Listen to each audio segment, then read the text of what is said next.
বন্ধুরা, আশা করি তোমরা সকলে ভালো আছো। তোমার চ্যানেলে তোমাদের সবাইকে স্বাগতম। তো স্বাভাবিকভাবে মাধ্যমিক পরীক্ষার পর পিপিএস এবং পিপিআর এর রেজাল্ট বেরিয়েছিল। আমি এই বিষয় নিয়ে তোমাদের কালকেও জানিয়েছিলাম যে তোমরা আজ যথারীতি 9টার থেকে রেজাল্ট দেখতে পাবে। সেই হিসেবে অনেকে রেজাল্ট দেখে নিয়েছো।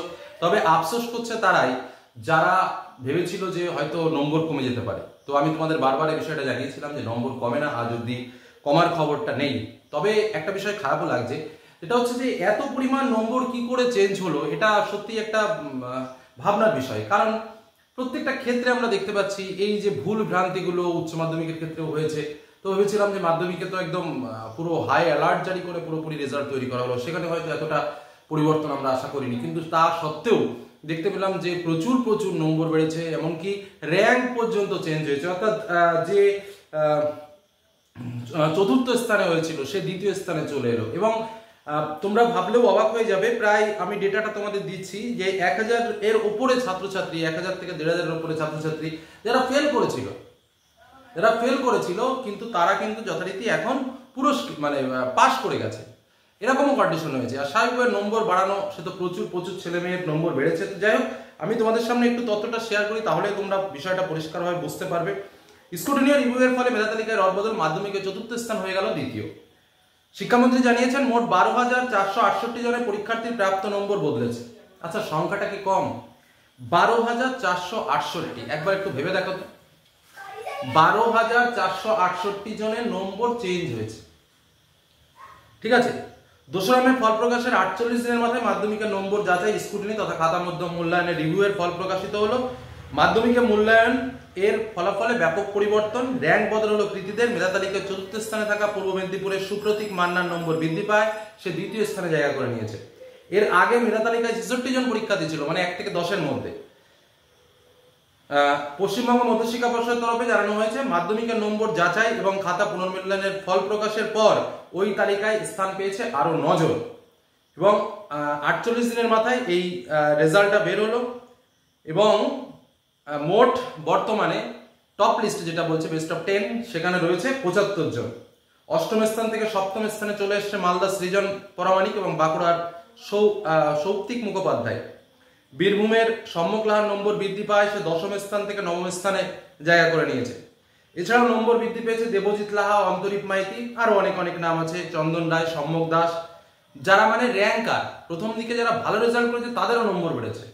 তাহলে কি খাতার কোনো না কোনো বিষয়ে ত্রুটি তো হচ্ছে বারবার। এই ত্রুটিগুলো কিন্তু আমরা চাইবো যে যাতে ত্রুটি মুক্ত হয়, এটাই হলো কথা। ভুল থাকতে পারে, কিন্তু 12,000 ছাত্রছাত্রীর নম্বর বেড়ে যাওয়া এটা মুখের কথা নয়, এটা চারটিখানি কথা নয়।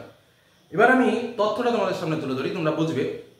টোটাল আবেদন করেছিল 56,000-এর কিছু বেশি, মানে 5:1 আমরা ধরতে পারি। অর্থাৎ 5 জন আবেদন করলে তার ভিতরে একজনের নম্বর বেড়েছে। বোঝা গেল কি বললাম, বিষয়টা কেমন চলে আসলো। তার মধ্যে 45,718 জন পিপিএস এবং 3,699 জনের পিপিআর এর আবেদন পাঠিয়েছিল। পিপিএস খাতার 1,48,073টি এবং পিপিআর খাতার 14,538টি। পিপিএস এর ফলে নম্বর বদল হয়েছে 10,060 জনের। পিপিআর এর ফলে নম্বর বদল হয়েছে 1,182 জনের, মানে 1,182 জন ফেল ক্যান্ডিডেট পাস করে গেছে। ভাবা যায়। 2025-এর পরীক্ষার্থীর সংখ্যা ছিল 9,69,425 জন। এর মধ্যে 9,13,833 জন নিয়মিত পরীক্ষার্থী ছিল, পাশেরা ছিল 86.56%, যা গত বছরের তুলনায় বেশি। তো যাই হোক, এই হলো আমাদের মূল তথ্য। যে তথ্য অনুসারে আমরা এটা পেলাম যে নম্বর বেড়েছে এবং সেই নম্বরটা কম নয়, যথেষ্ট। কারণ ফেল যারা ছিল তাদের মধ্যে 1,182 জনের নম্বর বেড়েছে। ফেল ক্যান্ডিডেট, তাদের ফেল বলে দেওয়া আছে, তারা পিপিআর করেছে, রেজাল্টে পাস আউট হয়েছে। আমি তোমাদের বলেছি না, অনেক ফেল ক্যান্ডিডেট পাস করে রেজাল্টের ক্ষেত্রে আমরা দেখেছি। র্যাঙ্ক বদলে যাচ্ছে, অর্থাৎ বিষয়টা একটু অন্যরকম। দেখো, যারা প্রথম দিকে পরীক্ষার্থী বা প্রথম ভালো রেজাল্ট করেছে তাদের খাতাও ঠিকঠাক করে দেখা হয়নি, আবার যারা খারাপ রেজাল্ট করেছে তাদের খাতাও ঠিকঠাক করে দেখা হয়নি। তাহলে খাতা দেখানে যদি কোনো ত্রুটি না থাকে, এত ত্রুটি হচ্ছে কোথা থেকে? এটা নিয়ে কিন্তু একটা প্রশ্নচিহ্ন থাকছে। আশা করবো যে নেক্সট টাইম আরো দৃঢ়ভাবে এমন কিছু করতে হবে যাতে করে এই পিপিআর করলে নম্বর মানে এমনভাবে করতে হবে যাতে এই জায়গাটা না থাকে, বাড়ার জায়গাটা না থাকে। তাহলে আমরা হ্যাপি হতে পারবো। কারণ এই যে ছেলে মেয়েগুলো যারা ফেল হয়ে গেছিল এখন পাস হলো, তাদের যে এই কটা দিন যে টেনশনে তারা ছিল, এই টেনশনের তো মূল্য পাবে না। এই টেনশনের কি মূল্য আছে? এই টেনশনের কি কেউ মূল্য দিল না। তো যাই হোক, তোমাদের আমরা বারবার বলেছিলাম যে যাদের মনে হয় যে না তোমার প্রাপ্য ছিল, তোমার পাওয়ার দরকার ছিল বা তুমি পেতে পারো, তারা অবশ্যই অ্যাপ্লাই করো। যারা অ্যাপ্লাই করেছে ম্যাক্সিমাম আমরা যেটা দেখেছি, যাদের পাওয়ার যোগ্যতা ছিল তাদের অবশ্যই বেড়েছে। যাদের পাওয়ার একটু আশা ছিল তবুও করেছো, তবুও নো চেঞ্জ দেখিয়েছে। তবে একটা কমেন্টও দেখলাম যেখানে বলেছে স্যার আমার 1 নম্বর বেড়েছে, আমি সার্টিফিকেট নেবো না ভাবছি। এটা কিন্তু করা যাবে না, সার্টিফিকেট নিতে হবে। কারণ তোমার যে 1 নম্বর বেড়েছে সেই নম্বরটা কিন্তু অটোমেটিক্যালি রেজিস্টার্ড হয়ে গেছে। অতএব তোমাকে নতুন সার্টিফিকেট কিন্তু নিতে হবে, এবং তুমি যেখানে ভর্তি হও না কেন আবার একটা অ্যাপ্লিকেশন করে নতুন সার্টিফিকেটের জেরক্সটা কিন্তু জমা করবে। এটা তোমার ডিউটির মধ্যে পড়ে। তোমার কোনো কাজে তুমি ত্রুটি রাখবে না, ভবিষ্যতে যাতে কোনো সমস্যা না হয়, এটা কিন্তু মাথায় রাখবে। আর পড়াশোনা চালিয়ে যাও, 1-2 নম্বরের জন্য কিচ্ছু হয় না। 1-2 নম্বর বেড়ে খুব বেশি বলশালী হয়ে ওঠা যাবে না, বা 1-2 নম্বর কম থাকলেও যে খুব বেশি পড়ে গেলাম সেটাও কিন্তু না। নম্বর একটা ফ্যাক্ট মাত্র, নম্বর একটা ফ্যাক্ট, কিন্তু জীবনটা চলে অন্যভাবে।